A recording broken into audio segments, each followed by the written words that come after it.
The word hope, it can feel a little worn sometimes, can it? Almost like a cliche. It can, yeah. But if you think back to the late 2000s, there was this one figure who just electrified the world, really. Barack Obama. Exactly. He made that single word, hope, feel genuinely powerful, like a real force for change. And that's who we're diving into today. Barack Obama, the 44th U.S. president, obviously a huge figure. The first African-American president, a massive historical moment. Absolutely. And we're going to be drawing from excerpts from a source titled simply Barack Obama. Okay. To really try and, get under the skin of his journey, his time in office, and, well, his lasting impact. So the mission here is basically to understand what made him tick, the key aspects. Exactly. Distill the crucial insights, the things that help us understand why his presidency resonated so much. When you look at his early life, it's immediately striking, isn't it? Just how many different worlds shaped him. Totally. Born in Honolulu. Right. Kenyan father, mother from Kansas. That cultural mix right from the start. And then his parents separating those years in Indonesia. Yeah, and then back to Hawaii.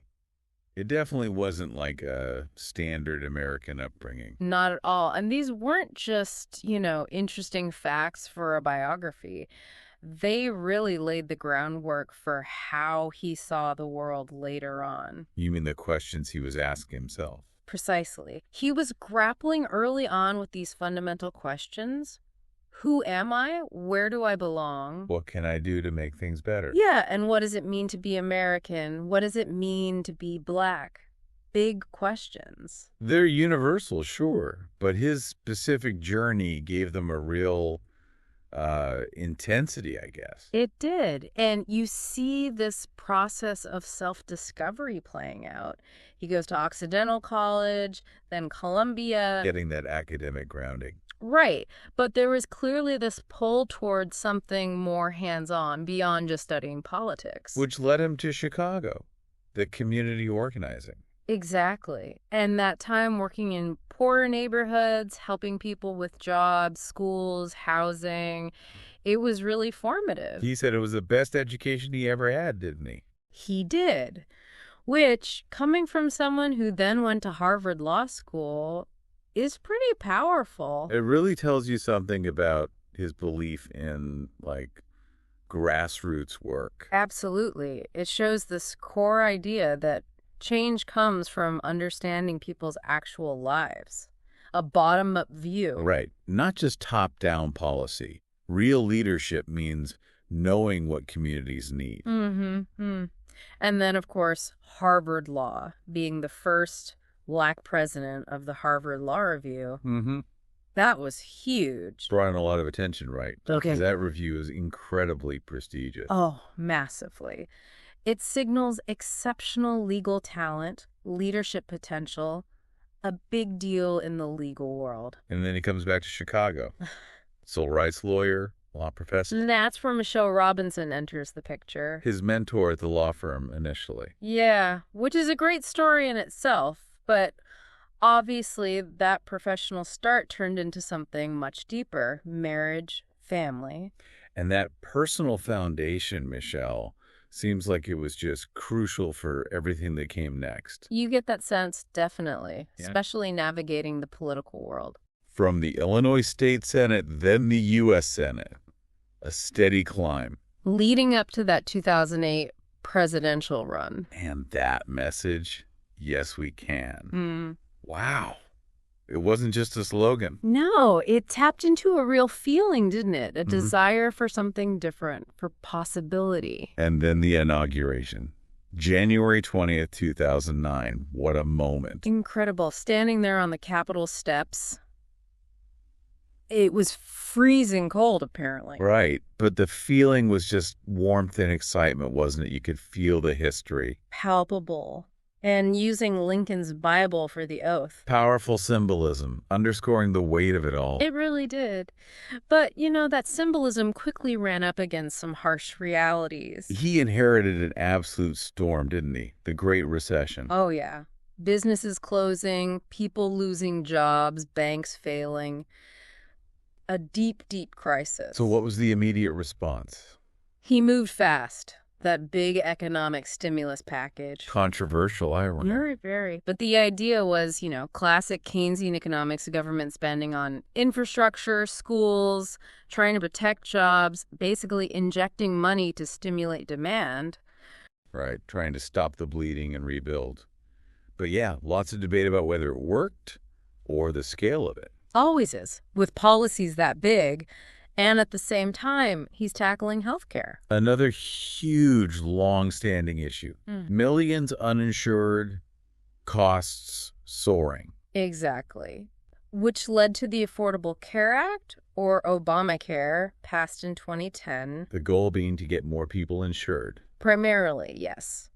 And also trying to control costs, ensure preventative care, a major overhaul of the system. And again, sparking massive political debate. Still does. For sure. He put it plainly, though. In the wealthiest nation on earth, no one should go broke just because they get sick. But the source mentions it wasn't just about these huge policies, right? There was a human touch, too. Very much so. His interactions with ordinary families, comforting victims of tragedy, talking to students, those moments really connected with people. And that quote, "We are the change that we seek," that sense of personal responsibility. Exactly, that individual agency. And then 2011 brought a really significant event. The Bin Laden raid. Yeah. The Navy SEALs operation in Pakistan, locating and killing Osama bin Laden after that long hunt. A major moment. I remember his address to the nation. Very direct. Justice has been done. A real sense of finality. Alongside that, though, his focus was often on diplomacy, wasn't it? Definitely. Leading talks on climate change, working to end the wars in Iraq and Afghanistan. And reopening relations with Cuba after, 50 years? Over 50 years, yeah. A huge shift. And that focus on diplomacy and cooperation earned him the Nobel Peace Prize back in 2009. But it wasn't all smooth sailing. The source talks about the challenges, too. Oh, absolutely. He faced intense political opposition. The country became much more polarized during his time. And those personal attacks, the racist stuff like the birther conspiracy. Yeah, really ugly. But the source emphasizes how he handled it with calm, with grace. We could disagree without being disagreeable. That was one of his lines. Exactly. And the truth is, we're all connected. We rise and fall together, trying to bridge those divides. And then there were those incredibly powerful, sort of unexpected moments, like Charleston. After the church shooting in 2015, his eulogy for Reverend Pinckney. And then starting to sing Amazing Grace. Just, wow. A moment of incredible grief, but also profound connection and hope somehow. So looking back at the 8 years, it's this picture of navigating crises, wars, divisions. Definitely. But also bringing, as the source says, humor and heart to the White House. The basketball games, the music nights, making it feel a bit more accessible, maybe. Perhaps. More relatable for some people, certainly. And then comes January 2017, leaving the White House. That peaceful transfer of power, which is so fundamental. And they stayed in D.C. for a bit, right? Yeah. So Sasha could finish high school. A real family decision. Shows his priorities as a dad. And he had that quote about democracy. Oh, yeah. Democracy does not require uniformity. Our founders quarreled and compromised and expected us to do the same. A good reminder. Very relevant. And his work didn't stop there, did it? The Obama Foundation. No, he jumped right into that. The mission is all about inspiring and connecting people, especially young leaders, to make change in their communities. through things like the Obama Leaders Program, the Scholars Program. Exactly. Really focused on fostering the next generation. His line, "The best way to not feel hopeless is to get up and do something," kind of sums up the foundation's ethos. And the plans for the Obama Presidential Center in Chicago, it sounds like more than just a museum. Much more. A hub for learning, leadership, community engagement, museum, park, community spaces. He said it's not about him, it's about us, about the next generation. Right, a forward-looking vision for it. And he's definitely kept his voice in the public sphere. Oh, yeah. Speaking out on equality, climate change, democracy. Supporting voting rights, education, encouraging young people to get involved. And the writing, of course. A Promised Land. Huge bestseller. A really detailed look at his journey and the presidency. Incredibly detailed. And Michelle's book, Becoming, was equally massive. They both really shaped the conversation through their memoirs. And now through their production company, Higher Ground, with Netflix. Winning an Oscar for American Factory. Right. Telling stories they believe need to be told, inspiring stories. It's another platform for impact. And you still get the sense, even now, that he's seen as this calm, steady voice. In a pretty chaotic world, yeah. More about listening and teaching than just drama. And those phrases, they just stick, don't they? Yes, we can. Fired up, ready to go. The arc of history bends toward justice.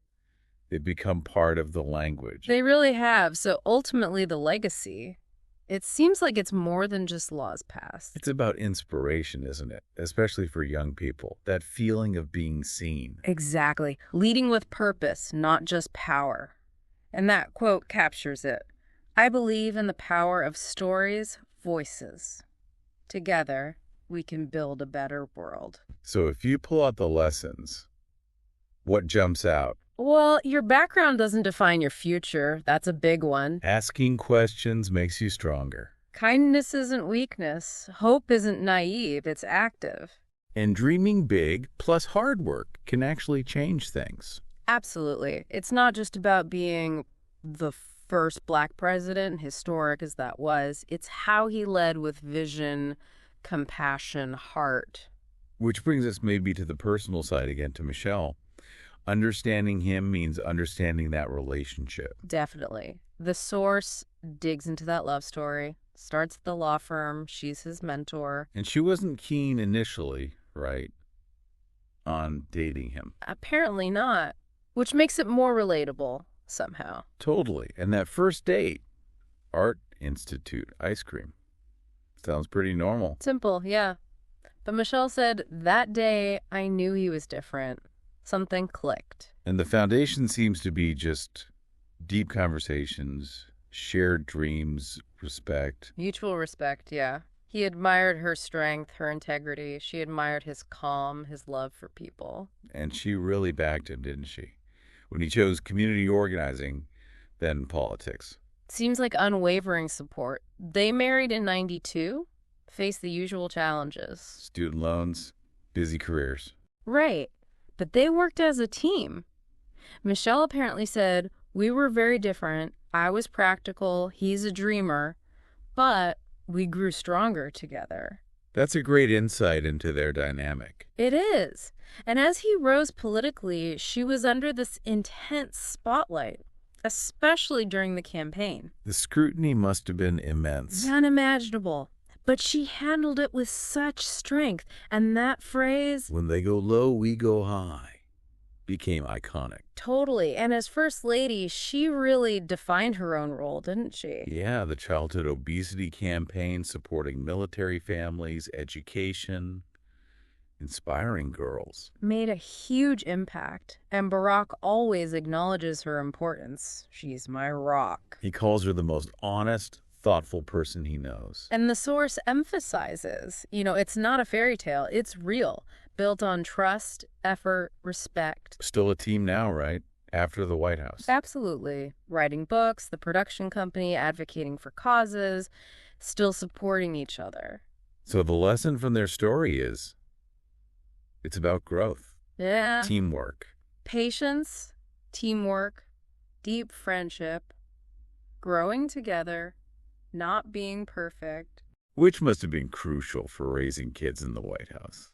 Talk about a unique challenge. Seriously, imagine growing up there. All those rooms, the security. Your dad's the president. Crazy. But the source highlights how committed they were to keeping things, well, normal. As normal as possible, yeah. Love, discipline, good values. Sasha was 7, Malia was 10 when he took office. Such key ages. Right, and remember the promise of a puppy. Beau. Oh, yeah. That felt like such a symbol of trying to keep childhood normal. And they had rules, even in the White House, making beds, homework, chores. Michelle said, "Not with me as their mother," when asked if they were spoiled. Huh. Yeah, you believe it. And Barack made a real effort to be present, didn't he? Breakfast with them, reading, homework help, amidst everything else. And Michelle was super involved. School events, routines, making sure they had sleepovers, normal kid stuff. She wanted them to be confident, independent, and kind. Good goals for any parent. They went to a private school in D.C., finding that balance between security and real friendships. And they were very protective of their privacy from the media. Understandably. Michelle said their biggest job was raising decent, smart, and compassionate young women. And watching them grow up, they certainly seem to have become that. Graceful, confident young women, and that family bond looks really strong still. Traveling together, support each other. Barack saying being their dad was his proudest achievement. So touching. It really puts things in perspective. And now Sasha and Malia are adults, living more privately. But you imagine those values stuck. You do. It shows that parenting is about being present, teaching values, no matter where you are, even the White House. Okay, let's shift gears a bit. Another huge part of Obama, his public speaking. Oh, absolutely central. That powerful voice. It was a key tool for his leadership, wasn't it? Inspiring people, uniting them, bringing that sense of hope we talked about. That 2004 Democratic Convention speech, that was the moment for many people, right? That big introduction. There is not a liberal America and a conservative America. There is the United States of America. It just cut through the noise, marked him as someone special. And his style.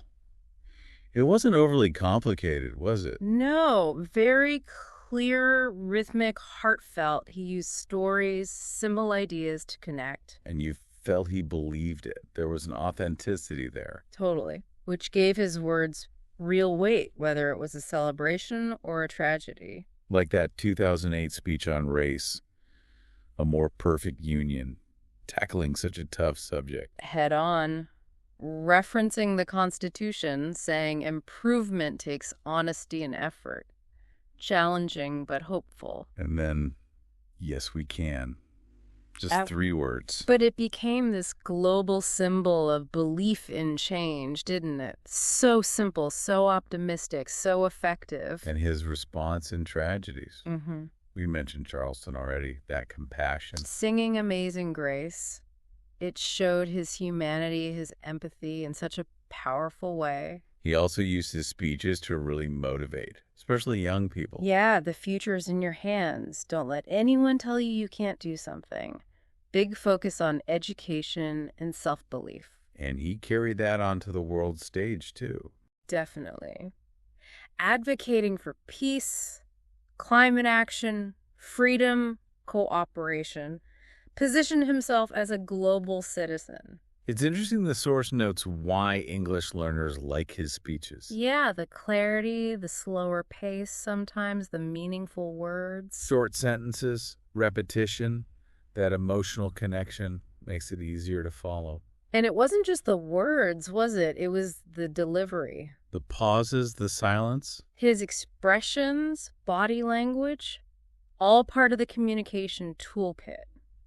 Very effective. So his impact wasn't just domestic. He was a huge global figure. Absolutely. His election in 2008 was celebrated worldwide. There was this real sense of anticipation globally. And he consciously tried to shift America's image, didn't he? Very much so. Focus on peace, respect, partnership. That 2009 Cairo speech reaching out to the Muslim world. Seeking a new beginning, a big symbolic moment. And that led, in part, to the Nobel Peace Prize that same year for strengthening diplomacy and cooperation. His whole approach seemed very focused on diplomacy.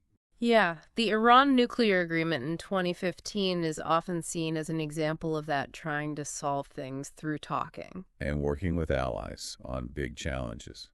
Terrorism, disease, climate change. His point was always, no nation can meet the challenges of today alone. Collaboration was key. The Paris Climate Agreement in 2015 stands out there, doesn't it? A huge global achievement, and he played a major leadership role, called it a turning point for the world. But he also made tough calls. The Bin Laden mission, for instance. Right. It wasn't only diplomacy. He acted decisively on security, too. And his travels. That trip to Kenya sounded particularly meaningful. His father's birthplace. Being called our son, you can see his pride in Kenya's progress. And he focused on supporting Africa more broadly, too. Yeah, programs for young leaders, education, health, saying Africa's future is up to Africans, but the world must support them. And elsewhere, Asia, Europe, Latin America. Improving trade in Asia, strengthening alliances in Europe, reopening ties with Cuba, engaging across the board. And inspiring young people everywhere, seems like. That message again. The world needs your ideas, your energy, your dreams.